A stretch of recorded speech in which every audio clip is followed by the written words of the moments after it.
3 बार साधुवाद करेंगे। साधु साधु साधु साधु साधु साधु। आदरणीय डॉक्टर वीरेंद्र जी, श्री वीरेंद्र अंबेडकर जी, श्री अजय सिंह आर्य जी, आज के इस कार्यक्रम में उनका स्वागत वंदन। आदरणीय श्री दिनेश कुमार जी, आयोजन समिति के अध्यक्ष आदरणीय श्री जगत नारायण साहब,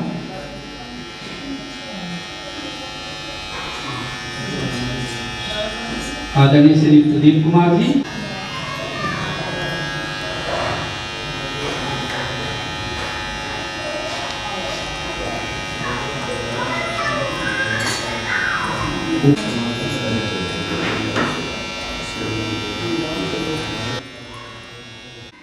वाइफ ऑफ श्री ज्ञानंद कुमार जी,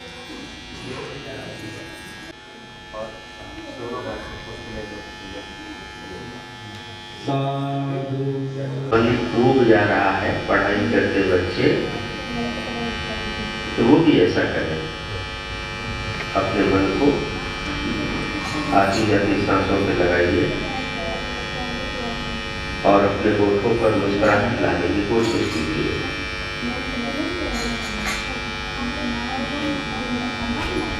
कोई समस्या, कोई उलझन जिंदगी में आ गई है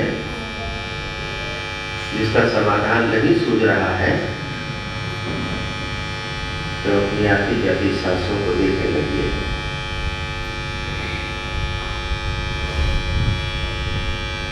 किसी के साथ तनाव हो गया है, हमारे संबंधों में बिखराव हो गया है,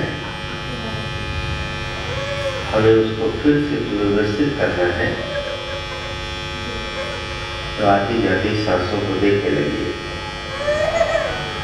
मन किसी कारण से तनाव में, अवसाद में, अशांति में हो, तो बस छोटा सा उपाय भगवान ने बताया है। आती जाती सांसों को देखिए और मुस्कुराने लगिए, सिर्फ मुस्कुराने लगिए। आप देखेंगे कि जैसे ही आप मुस्कुराने लग रहे हैं, ये जो आसमान में तैरते हुए बादल हैं, जैसे बादलों में देखते हैं छवियां बदलती रहती हैं, कभी कोई छवि दिख रही है, कभी कोई छवि दिख रही है। ऐसे मन के आकाश में जो धुंध होता है, जो बादल होते हैं, वो छटने लगते हैं। बस आती जाती सांसों को देखने से और मुस्कुराने से। आज के इस कार्यक्रम में यहाँ उपस्थित सभी उपासक बहने, उपासक बंधु और बच्चे, आयुष है ना, बच्चे, आप सभी लोगों का हार्दिक अभिनंदन है। और बड़ी देर से आपको इंतजार कर रहे हैं। सुबह से नंदी जी का प्रवचन सुन रहे हैं। परीक्षा दी है, उस परीक्षा के परिणाम आने का इंतजार कर रहे हैं। हमारा कोई बड़ा प्रिय है, बड़ा आत्मीय है, हम उससे मिलने का इंतजार कर रहे हैं। लेकिन सारे इंतजारों में सबसे उत्तम इंतजार है, हम धर्म के लिए इंतजार कर रहे हैं। हम धर्म की गतिविधियों के लिए इंतजार कर रहे हैं, कुछ श्रेष्ठ घटनाओं के लिए इंतजार कर रहे हैं। इससे अच्छा इंतजार नहीं है। मुझे मालूम हुआ कि यहाँ आज ये कार्यक्रम, और काफी दिनों से ये अजय इसकी कोशिश, तो भगवान काश्यप ऋषि के समय का एक कथानक सुना रहे थे।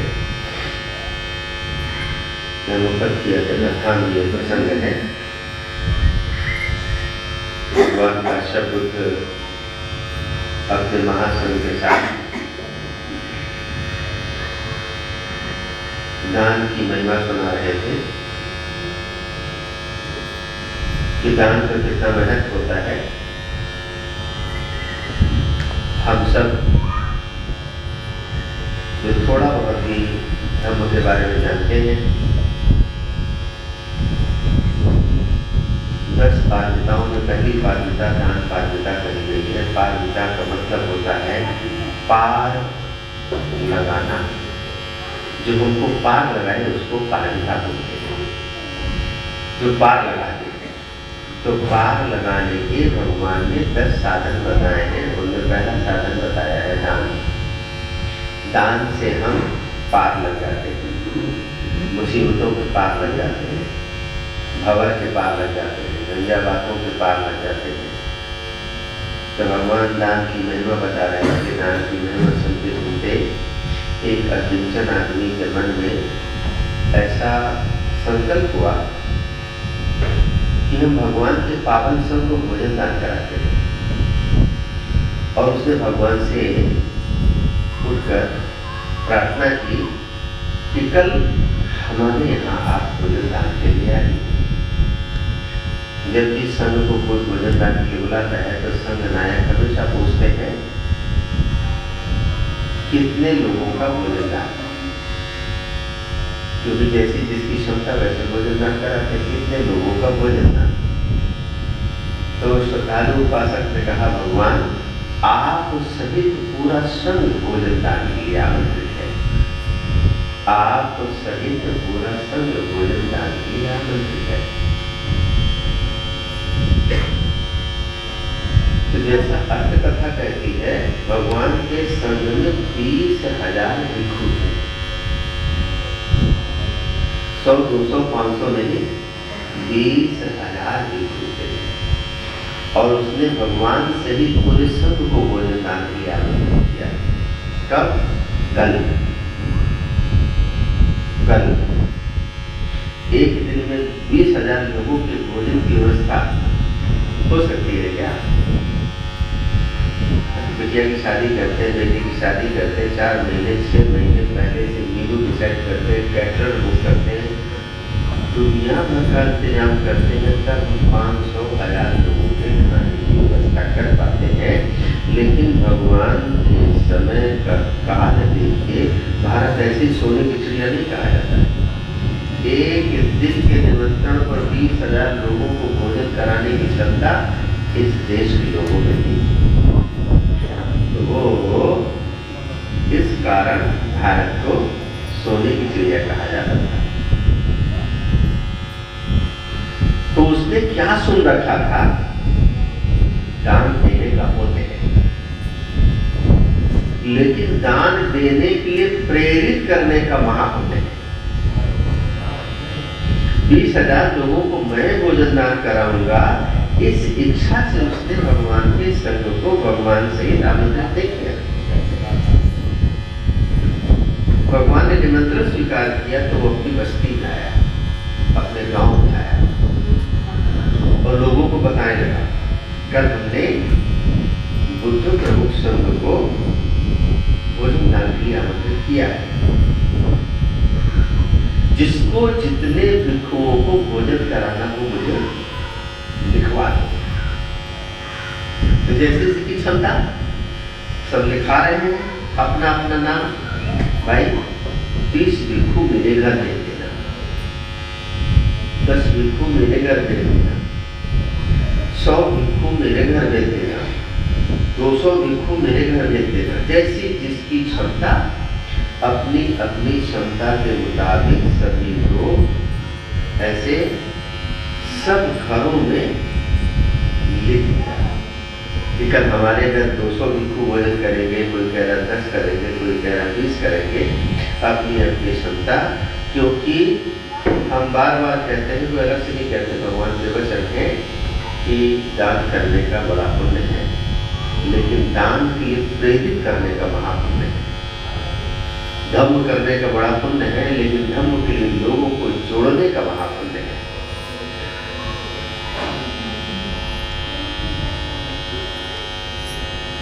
तो गांव में एक बड़ा ही निर्धन सा गरीब सा आदमी था, बड़ा ही अकिंचन सा आदमी, मजदूर जैसा। तो उस प्रेरक ने जाकर उससे भी कहा, ए भाई तुम कितने भिक्षुओं को भोजन कराओगे? भोजन करा सकता हूँ, हमें तो खुद ही खाने के लाले पड़े, हम क्या भोजन करा सकते हैं। तो उसने उसको प्रेरित किया, अरे बुद्ध प्रमुख भिक्षु संघ आ रहा है, इनको भोजन दान कराने का महान पुण्य होता है। अभी तक जीवन में दरिद्रता इसी नाते तो है, हमने कभी पुण्य किया ही नहीं। तो उसको बहुत प्रेरित करने पर उसने कहा ठीक है, एक भिक्षु को भोजन हम भी कराएंगे, एक भिक्षु को भोजन हम भी कराएंगे। बहुत प्रेरित करने का। शाम को परित्र पाठ होता है, मैं प्रतिदिन कहता हूँ जुड़ने का पुण्य है, जोड़ने का महापुण्य है। अपने प्रयास करके लोगों को इस अभियान में जोड़ना चाहिए। हम संगत प्रकार से प्रयास नहीं कर रहे, लोगों को जोड़ने के प्रयास नहीं कर रहे। एक बार कहा, 2 बार कहा, 3 बार कहा, किसी का हमने रवैया नकारात्मक देखा, किसी का रवैया हमारे ही प्रति उपेक्षा भाव से देखा, दोबारा हमने कहने छोड़ दिया, भाड़ में जाए, हमको क्या मतलब है। लेकिन ये भी एक तप है, ये भी एक प्रयास है, ये भी एक बड़ी साधना है, प्रयास करते रहना चाहिए। वहाँ से देखो दूर दराज से भाग के चले आ रहे हैं, मुकेश जी चले आ रहे हैं और लोग चले आ रहे हैं। ये सब किस लिए आ रहे हैं? खाली धर्म के लिए चले आ रहे हैं। आप सब दूर से आए हैं और अभी ऐसे हम लोग कर रहे हैं। तो वो एक आदमी को उसने प्रेरित कर लिया कि एक भिक्षु को भोजन हम भी कराएंगे। तो सबका तो वो नाम ऐसे लिखता जा रहा था, अमुक अमुक 20 आदमी को खिलाएंगे, अमुक अमुक 200 को खिलाएंगे, सबके एक एक करके नाम लिखते जा रहे हैं। वो कहेगा एक को हम नहीं खिलाएंगे, तो कहा चलो ठीक है, किसी एक को इसका भी भेज देंगे, उसका नाम सूची में लिखा नहीं। अगले दिन जब बुद्ध प्रमुख भिक्षु संघ बस्ती में आया तो वो अपने लिखे हुए अभिलेख से मिलान करके एक एक के घर को भेजता रहा।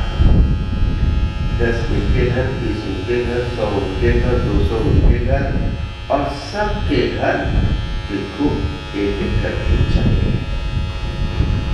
वो जो एक भिक्षु का वचन लिया था, एक भिक्षु को हम भी खिलाएंगे, वो जाके अपनी पत्नी से कहा, कल भगवान आ रहे हैं, उनका संग आ रहा है, कल हम भी एक भिक्षु को भोजन कराने का संकल्प लिए। उसकी पत्नी बड़ी श्रद्धालु थी, बड़ी खुश हो गई, कह रहे तो बड़ा उत्तम है, तो एक भिक्षु के लिए तो हम लोग आज कुछ कर ही सकते हैं। तो दोनों आवाज लगाते बस्ती में निकले, जिसको कोई हमसे मेहनत मजदूरी करना नहीं हो करा दो। तो एक सेठ सेठानी ने दोनों को आवाज देके बुला लिया। आदमी से कहा हमारे यहाँ लकड़ी की चैनी चीर दो, औरत से कहा हमारे धान कूट दो, हमारा मसाला पीस दो। और दोनों बड़े उत्साह से वो लकड़ी काट रहे हैं और वो जो है धान कूट रही है और मनी मन गुनगुना रहे हैं। प्रसन्नता उनके चेहरे पर झलक रही है। आप देखिए, मेहनत मजदूरी करने वाले लोग ज्यादातर प्रसन्न नहीं दिखते हैं, बड़े कष्ट में दिखते हैं। कैसे मालिक की नजर चूके तो बैठ के खैनी खावे और नजर चूके तो बीड़ी पिए और सिगरेट पिए, सुस्ताने लगे। लेकिन दोनों न सुस्ताने का नाम मेरे उत्साह से लगे हैं। तो सेठ ने पूछा, तो बड़े खुशी खुशी लकड़ी काट रहे हैं, बात क्या है? उसने बताया है कि हम जो है कल एक भिक्षु को भोजन कराएंगे। उसकी प्रत्याशा है कि हमको आज जो मिलेगा वो हम भिक्षु के लिए भोजन तैयार करेंगे। और वही जवाब उसकी पत्नी ने भी दिया। तो वो जमाना वो था जब पैसे कौड़ी का लेन देन नहीं होता था, वस्तु विनिमय से संसार चलता था कि हमने तुमको धान दिए तो तुम हमको गेहूँ दो, हमने तुमको सरसों दिया तो तुम हमको मिर्चा दो। ऐसे वस्तु विनिमय का व्यापार चलता था। तो शाम को उनकी मजदूरी देते समय सेठ और सेठानी ने निर्धारित से भी ज्यादा दिया। तेल, मसाला, धान, चावल जो भी दिया जाता है मजदूरी में, वो सब उनको निर्धारित से ज्यादा दिया, जैसा कि अट्टकथा कहती है, इतना दिया कि कम से कम 9 लोग खा सके, एक नहीं 9 लोग खा सके। और दोनों प्रसन्न मन से घर आए कि कल हम अपने जीवन में एक बड़ा काम करने जा रहे हैं। बुद्ध प्रमुख भिक्षु संघ में एक भिक्षु को भोजन कराएंगे। जब भगवान का संघ बस्ती में आ गया और वो जो प्रतिवेदक था अपनी सूची देख के सबको एक एक के घर भेज दिया। 10 तुम्हारे घर, 20 तुम्हारे घर, 30 तुम्हारे घर, 50 तुम्हारे घर, 100 तुम्हारे घर। वो मजदूर जब घर में सब खाना पीना तैयार हो चुका तो भागा, उसके पास गया, कहा भाई एक भिक्षु हमको भी चाहिए। अब वो सबको भेज चुका था, एक भी भिक्षु उसकी सूची में बचा नहीं था और इस बेचारे का नाम उस सूची में लिखा नहीं था, इसलिए दिमाग से वो कर लिया। तो उसने कहा भाई सारे भिक्षु तो चले गए, अभी तो कोई बचा नहीं। तो वो उसका कपड़े का दामन पकड़ के रोने लगा। कहा कल तुमने ही तो हमको इतना प्रेरित किया था कि भगवान का संग आ रहा है, उनको भोजन दान कराना है, और आज तुम ही कह रहे हो कि हमारे पास कोई भिक्षु नहीं है, हम तो बड़े अभागी। हमने सोचा था कि तुम्हारे प्रेरणा से हमको भी कुछ पुण्य मिलेगा, लेकिन हमको पुण्य का भी अवसर नहीं मिल पा रहा है। वो रोने लगा। उसको रोता देखकर 4-5 लोग और इकट्ठा हो गए। बात क्या है? जब बात मालूम हुई तो सबने उस प्रतिवादक को भी दोष देना शुरू किया, भाई तुमने तो गलत किया, जब तुम्ही ने प्रेरित किया था तो एक भिक्षु उसके लिए रखना चाहिए था ना। अब वो भी दुखी, भूल तो हो गई है, करे तो क्या करें। अब किसके घर चले गए भिक्षु को बुलाने के, तुम इधर आ जाओ, किसके यहाँ भेजना है, तो वो भी थोड़ा सा असहज स्थिति पैदा करेगा, वो भी कष्ट देगा। उसको कोई उपाय नहीं सूझने लगा। वो भी बड़ा लज्जित, अपने आप में अपमानित महसूस कर रहा है और उसके रोने धोने से वहाँ का आसपास का वातावरण बड़ा दयनीय सा हो गया। तो प्रतिवेदक ने कहा एक उपाय मेरे मन में कौन रहा है, होगा कि नहीं होगा मुझे पता नहीं। क्या उपाय कौन रहा है? कहा अभी भगवान बुद्ध भोजन करने किसके घर जाएंगे ये इस सूची में लिखा नहीं है, वो तो उनकी ही मर्जी, जिसके घर चले जाए। तुम जाके उनसे ही निवेदन कर लो ना। उसके अंदर की आशा की एक किरण होगी, शायद हमारे घर भगवान ही आ जाए। और वो रोते रोते आंसू पोंछते हुए भगवान की गंधकुटी की तरफ बढ़ा तो वहां देखा राजकुमार, राजे, महाराजे, आमात्य कतार में खड़े हैं कि भगवान गंधकुटी से निकलेंगे और हम उनको अपने घर भोजन दान कराने के लिए ले जाएंगे। तो जो आगे बढ़ा तो सारे उसको भगाने लगे। अभी तो खाना शुरू भी नहीं हुआ तो मांगने चले आए। और वो रोते रोते उसका हाल बुरा, कहा मैं खाना मांगने नहीं आया हूँ, बस भगवान की कुटिया में अपना माथा टेकने आया। तो ऐसे किसी तरीके से कुटिया के सामने गया और भगवान की कुटिया के सामने उसने अपना माथा रख के फूट फूट के लगा रोने कि भगवान मेरे जैसे अभागे के ऊपर कृपा करो। एक भिक्षु को भोजन कराने के लिए हमने बड़ा प्रयत्न किया है, कल से प्रयास कर रहे हैं, बड़ा श्रम किया है, हमारे ऊपर कृपा करो। और क्या अद्भुत हुआ कि भगवान ने गंधकुटी खोली और खोलते ही अपना पात्र उस अधीन से हाथ में रख दिया। वो राजे महाराजे राजकुमार सब देखते रह गए।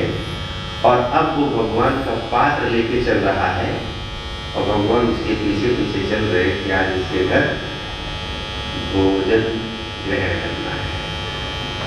सब उसके कान में कह रहे हैं, ये पात्र मुझे दे दे, जितनी स्वर्ण मुद्राएं कहे मैं तुझे दे दूंगा। आज भगवान को भोजन कराने का अवसर हमको दे दो। वो कह रहा है तू पूरा राज भी दे दोगे तो ये अवसर तुमको आज मैं देने वाला नहीं है। आज मेरा पुण्य जा गया है। और भगवान उसके घर जाकर भोजन ग्रहण करते हैं। ये बड़ा अद्भुत होता है। प्रसंग बड़ा विस्तार में है, बड़ा बहुत सारे उसमें और अंग प्रत्यंग हैं। भगवान भोजन करके उसको देशना देकर मनोकामना करके अनुमोदन करके जब वापस आते हैं, जैसा कथा में लिखा मिलता है कि भगवान उसके घर भोजन करने आ रहे हैं तो स्वयं देवतागण मजदूर के रूप में, सेवक के रूप में उस घर में जाकर भोजन पकाने लगते हैं, आसन बिछाने लगते हैं, कपड़ा धोने लगते हैं, सारी सेवाएं करते हैं। और भगवान के चले जाने के बाद सारे बर्तनों को साफ करते हैं। और जब वो अग्निजन लौट के घर आता है तो देखकर बड़ा हैरान होता है कि उसका घर बिल्कुल इतना साफ सुथरा है। और सारे बर्तनों के ढक्कन हटा के देखता है तो उसमें सोने की मुद्राएं भरी हुई, ऐसा कथा में लिखा हुआ है, सोने की मुद्राएं भरी है। तो उस युग का जो अनुशासन था कि कहीं आकस्मिक धन मिले तो उसकी सूचना राजा को दी जाती थी और राजा उसको राजकोष में जमा करता था। आज भी अगर कहीं कोई खुदाई में, कोई खनन में कोई अनूठी सी चीजें मिल जाए तो सरकार उसको अपने कब्जे में ले लेती है, सरकार का नियंत्रण हो जाता है। ऐसे तो राजा को सूचित किया गया तो राजा बड़ा हैरान हुआ कि दिन में भगवान को भोजन दान कराने का इतना बड़ा पुण्य, और उसको अपने नगर का नगर सेठ घोषित कर दिया। तो पूरे गांव में और संघ में इसकी चर्चा रही कि भगवान को भोजन दान कराने का कितना पुण्य होता है। क्या ऐसा भगवान ने बताया है, जैसा ग्रंथों में लिखा है, 4 स्थितियों में दान का फल तत्काल मिलता है। कौन सी 4 स्थितियों में? पहली बात कि हमारे पास ऐसा कोई व्यक्ति या व्यक्तियों का संग हो जो शील समाधि प्रज्ञा के मार्ग में लगा हो। शील समाधि प्रज्ञा संपन्न व्यक्ति या व्यक्तियों का ऐसा समूह अर्थात संग मिले जो शील समाधि प्रज्ञा के मार्ग में लगा हो, ऐसा मिले। ऐसा व्यक्ति मिले उस समय हमारे पास अपनी ईमानदारी की कमाई से किया हुआ अन्न, धन, वस्तु हो। मान लो ऐसा संग मिल ही जाए, हमारे पास दान देने को कुछ ना हो, हमारे पास दान बहुत ज्यादा देने को हो, लेकिन ऐसा कोई व्यक्ति ही ना मिले। ये 4 बातें कि पहली बात ऐसा व्यक्ति या व्यक्तियों का संग मिले। दूसरी बात, उस समय हमारे पास दान के लिए पर्याप्त अन्न, धन, वस्तु हो। तीसरी बात, दान देने के समय हमारे मन के अंदर किसी प्रकार का क्लेश उत्पन्न ना हो। दान देते समय, दान देने के पहले और दान देने के बाद कोई मन में क्लेश उत्पन्न ना हो। जैसे जैसे हमारे मन में क्लेश आता है, हमारे पुण्य का प्रभाव कम होता चला जाता है। बहुत दान चला गया है, बहुत ज़्यादा लेके चले गए, 4 लोग मांगने आ गए थे, ऐसे होता ना, चंदा मांगने आ रहे थे 4-5 लोग, तो आदमी देना चाहे 50 रुपया दे देता है, 500 रुपया। 4 लोग आएंगे, 10 लोग आएंगे, 50 रुपये देते, अच्छा ही लगता है, लेकिन पछतावा भी होता है कि आज ले जाए लोग, अच्छा जबरन नहीं। हाँ, कोई देखे दिखावे में दे देता है। तो मन में पछतावा, लेकिन जैसे पछतावा आया कि आपके पुण्य का प्रभाव कम हो जाता है। पहली बात, शील समाधि प्रज्ञा संपन्न व्यक्ति या व्यक्तियों का संग मिले।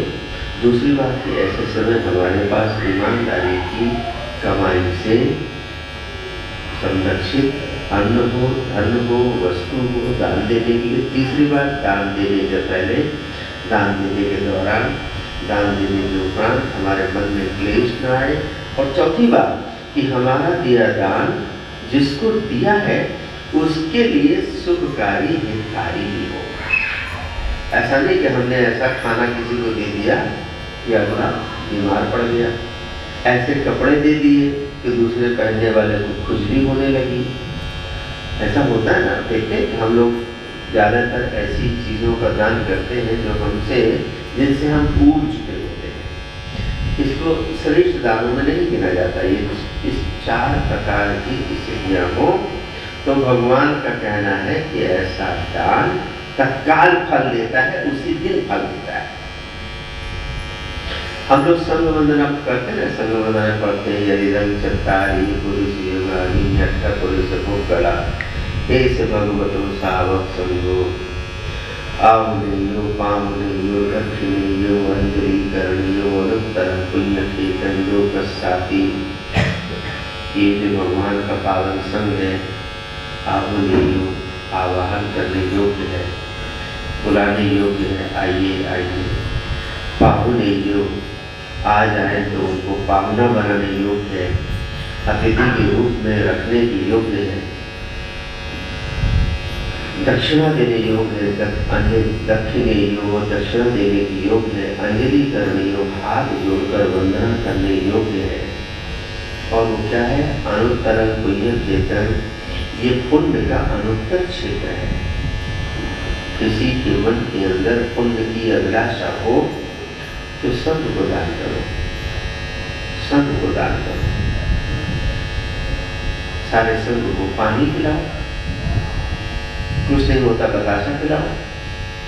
संग को दान करना अनुत्तर पुण्य क्षेत्र है। अनुत्तर, उत्तर माने जवाब, अनुत्तर माने लाजवाब। इस पुण्य का कोई जवाब नहीं, लाजवाब पुण्य का क्षेत्र है। तो ऐसे पिछले 20 साल से भारत में एक आंदोलन चल रहा है, बोध गया में अंतर्राष्ट्रीय त्रिपिटक संगायन, और आप में से काफी लोग वहाँ प्रतिभाग कर चुके हैं पिछले कई वर्षों में, इसलिए उसकी भूमिका को विस्तार से बताने की आवश्यकता नहीं। और 20 साल से इस आयोजन को कभी थाईलैंड कराता है, हर 2 साल के लिए इस आयोजन को कोई एक देश आयोजक रूप में आयोजित करता है, उसकी पूरी फंडिंग करता है, स्पॉन्सरिंग करता है। 10 दिन के लिए कुशन के भोजनदान की व्यवस्था, वहाँ पे टेंट की व्यवस्था, पानी की व्यवस्था, महाबोधि मंदिर के डेकोरेशन की व्यवस्था, ये सारे के सारे जिम्मेदारी कोई न कोई देश लेता है।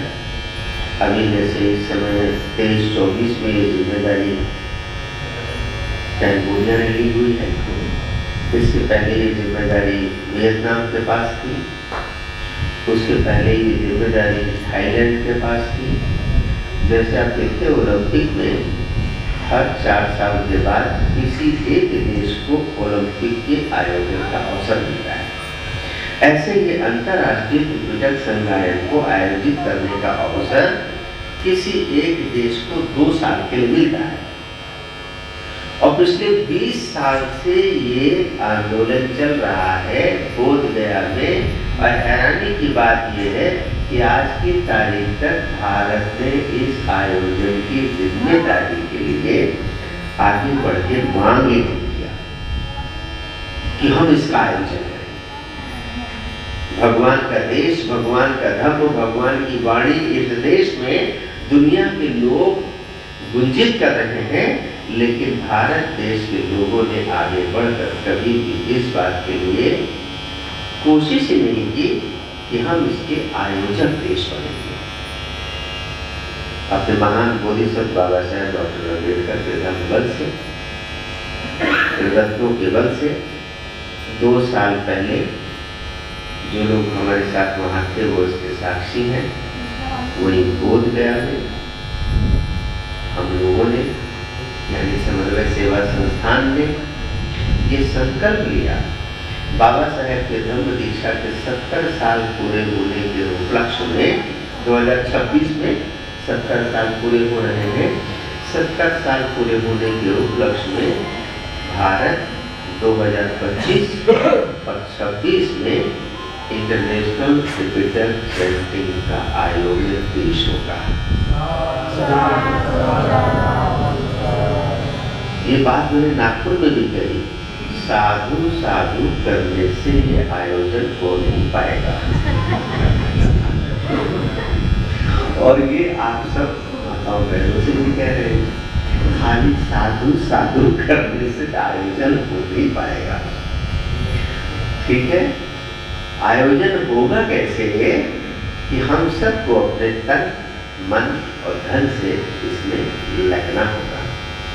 और ये वैसे ही है जैसे वो अकिंचन और भगवान ने 20,000 संघ को बुला लाया, अपने पास बूता नहीं बुला लाया। ऐसे मेरे पास बूता नहीं है, लेकिन हमने इसकी घोषणा कर दी धर्म बल से, रत्नों के अनुभाव से, अपने महान बोधिसत्व के विजन को, उनकी स्वप्न को साकार करने की प्रत्याशा में ये ऐसा 2025 और 26 में करेंगे। इसके लिए हमें करना क्या होगा, तो छोटी छोटी से कुछ बातें हम करेंगे आप लोगों से। उन बातों के साथ फिर आज के इस कार्यक्रम में श्री मुकेश जी आपसे बात करेंगे। तो जो मुख्य बात है कि ये आयोजन 2025 में 2025 की दिसंबर में 2 तारीख को 2025 और 2026 दिसंबर की 2 तारीख को भारत आयोजक देश के रूप में बोध गया में अंतर्राष्ट्रीय क्रिकेटर संकायन कराएगा। बीच में अभी जो ऑनलाइन बैठक हुई थी जिसमें मांगो ऋषि मैडम शामिल हुई थी और light of Godhan foundation international के मैनेजर रंजन भी शामिल हुए थे। तो उन्होंने उसकी रूपरेखा बताई थी।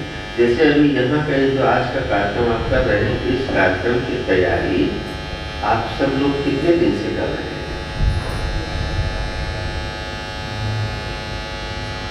कौन कौन इसके आयोजक हैं? जो लोग अभी सब हार और पुष्प दे रहे थे, तो इसकी तैयारी में आप लोग 10-15 दिन से लगे हुए हैं, है ना? तो ये तो एक छोटा सा स्थानीय कार्यक्रम, वो अंतर्राष्ट्रीय कार्यक्रम है जिसमें देश विदेश के लोग आते हैं। देश विदेश के लोग आते हैं तो आने के लिए आपको बहुत सारी चीज़ें देखनी होती हैं। कोई वियतनाम से आ रहा है, तो कंबोडिया से आ रहा है, तो आने वाले लोगों की लिस्ट किसके पास है, उनके संपर्क नंबर किसके पास है, किसको उन्हें एयरपोर्ट से ले आना है, रेलवे स्टेशन से ले आना है और लाकर कहाँ ठहराना है। फिर अलग अलग देशों के लोगों के साथ बातचीत करने के लिए अलग अलग भाषा के जानकार उनके साथ होने चाहिए। तो इस आयोजन में पूरा साल भर लगता है और भारत जैसा देश, विविधता से भरा देश, वहाँ घोषणा और इनिशिएटिव पहल जरूर समन्वय सेवा संस्थान के द्वारा की गई है, लेकिन इसमें पूरा देश शामिल होगा। महाराष्ट्र के लोग होंगे, गुजरात के लोग होंगे, दिल्ली के लोग होंगे, तमिलनाडु के लोग होंगे, कर्नाटक के लोग होंगे। 10 दिन तक अलग अलग प्रांतों के लोगों के अलग अलग आयोजन होंगे। हो सकता है किसी दिन पूरे महाबोधि मंदिर का डेकोरेशन महाराष्ट्र के लोग करें, सुंदर सी रंगोली बनाए, तो किसी दिन कर्नाटक के लोग करें, किसी दिन उत्तर प्रदेश के लोग करें। अलग अलग तरीके से होगा। तो इस आयोजन के लिए एक बहुत ही सशक्त और अनुशासित वॉलंटियर टीम चाहिए जो वहां पर अपना योगदान दे सके, सैनिक की तरीके से। तो पहली बात है कि उसके लिए हमें 25 में नहीं, अभी इधर ही दिसंबर 2024 में जो ट्रेनिंग होने जा रही है, जिसका आयोजक देश कंबोडिया है, उसके लिए 10 दिन पहले वहां उन वॉलंटियर्स को पहुंच जाना होगा जिनको जाकर अपनी मशाल हाथ में लेनी है 2025 में, 2026 में। तो आप में से कितने लोग हैं जो वहां अपना बतौर वॉलंटियर योगदान देने के लिए तत्पर है? हाथ उठाएंगे। दिसंबर 2 तारीख से, तो उसके लिए आपको नवंबर के यहाँ का जो बुद्ध कथा आयोजन हो रहा है, यहाँ का आयोजन समाप्त होते ही आपको बोध गया पहुँच जाना है। बोध गया में वहाँ आपको अपनी वॉलंटियर सर्विस देना है। तो जरा फिर से हाथ उठाओ तो प्लीज, जिन लोगों ने अपने हाथ उठाए हैं। तो 1 2 3 4 5 6 7, बस 7 लोग हैं। ये 7 लोग मिल के अंतरराष्ट्रीय आयोजन का जिम्मा लेंगे और साधु सब करेंगे। साधु साधु साधु साधु साधु करे से कुछ हो ही ना, हम सही कह रहे हैं। फिर दूसरी बात है कि ये आयोजन वहाँ होता है, हमने पता किया उन आयोजकों से, तकरीबन 2.5 करोड़ रुपया का खर्चा आता है। शांति से समझो, तकरीबन 2.5 करोड़ रुपए का खर्चा आता है। ठीक, यानी कि 2 साल में हमें 5 करोड़ रुपया ये सारे आयोजन में अपना दान देना है। और ये दान वास्तव में बड़ा महान पुण्यकारी है। पूरे विश्व का अंतर्राष्ट्रीय महासंघ आता है। इस महासंघ में हम जैसी संघ वंदना में कहते हैं ना, यदि चत्तारी पुरुष युगानी नठ पुरुष गला, कि भगवान के पावन संघ में 4 प्रकार के युगल, 8 प्रकार के पुद्गल रहते हैं। 4 प्रकार के युगल, 8 प्रकार के पुद्गल, ये श्रोतापत्ति के मार्ग पे लगे हैं, श्रोतापत्ति के फल को पा गए हैं। सक्रियतागामी के मार्ग पे लगे हैं, सक्रियतागामी के फल को पा गए हैं। अनागामी के मार्ग पे लगे हैं, अनागामी के फल को पा गए हैं। अरहत के मार्ग पे लगे हैं, अरहत के फल को पा गए हैं। ऐसे श्रेष्ठ जन इस महासंघ में आते हैं। 2 साल पहले वहां पे हम देख रहे थे, एक त्रिपिटक घर का प्रवचन चल रहा है। त्रिपिटक घर, जिनको पूरा त्रिपिटक कंठस्थ है, ऐसे को त्रिपिटक घर बोलते हैं। उनका प्रवचन हो रहा था। प्रवचन ऑनलाइन हो रहा था, डिजिटल स्क्रीन पे देख रहे थे बर्मा से। और ऐसे 14 त्रिपिटक घर बर्मा में है। 1 2 नहीं, 14 त्रिपिटक घर है।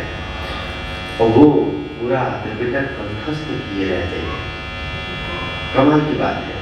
तो ऐसे श्रेष्ठ जनों को अगर हम पानी पिलाते हैं, उनका आसन भी लगाते हैं, उनके लिए हम थोड़ी भी सेवा करते हैं, तो महान पुण्यकारी होता है, बड़ा ही फलदायी होता है। इसमें हमें, जिन लोगों ने अपने हाथ उठाए, उन लोगों ने अपना फॉर्म भरा है क्या? गूगल फॉर्म भरा है?